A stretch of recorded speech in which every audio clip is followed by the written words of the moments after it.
இன்றைக்கி நம்ம பார்க்க போகிற ஸ்டாக் வந்து பார்த்திங்கன்னா கேடிடிஎல் ஸ்டாக்கு. இது வந்து ஒரு ஸ்மால் கேப் கம்பெனி, ஓகேங்களா. இதில் என்ன நியூஸ் வந்திருக்கு அப்படின்னா, பைபேக் நியூஸ் வந்து வந்திருக்கு. இப்போ ஸ்டாக் ஆல்மோஸ்ட் வந்து கொஞ்சம் ஹையரில் தான் வந்து ட்ரேட் ஆகிட்டுருக்கு. இதோட பைபேக் அமௌண்ட் வந்து பார்த்திங்கன்னா 3700 வந்து கொடுத்துருக்காங்க. கரண்ட் ப்ரைஸ்லேருந்து 12% வந்து பைபேக் அமௌண்ட் வந்து கொடுத்துருக்காங்க. ஸ்வாட் அனாலிசிஸில் வந்து பார்த்திங்கன்னா நம்மளுக்கு ஸ்ட்ரென்த்து நல்லா அதிகமாகவே இருக்குது. வீக்னஸ் வந்து ஜஸ்ட்டு ப்ராஃபிட் வந்து டிக்ளைன் ஆகிருக்கு. த்ரெட்ஸில் வந்து நம்மளுக்கு பிஇ ரேஷியோ அதிகமாக இருக்குது.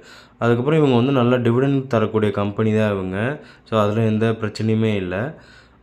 ஸ்டாக்கோட பர்ஃபார்மன்ஸ் வந்து பார்த்திங்கன்னா நம்ம நிஃப்டி 50 விட அதிகமாக இருக்குது. ஃபேஸ் வேல்யூ வந்து பார்த்திங்கன்னா 10 இருக்குது. ஸோ ஃப்யூச்சரில் ஸ்ப்ளிட்டு வந்து கொடுக்க வாய்ப்பு அதிகமாகவே இருக்குது. பிஇ ரேஷியோ 40 கிட்டே இருக்குது ஃப்ரெண்ட்ஸ். டெப் டு ஈக்விட்டி வந்து கம்மியாக தான் இருக்குது. அதுக்கப்புறம் வந்து பார்த்திங்கன்னா ஃபினான்ஷியல் வைஸ் ஓகேவாக இருக்குது. நீங்களே இதை செக் பண்ணிவிட்டு அப்ளை பண்ணுறேன்னு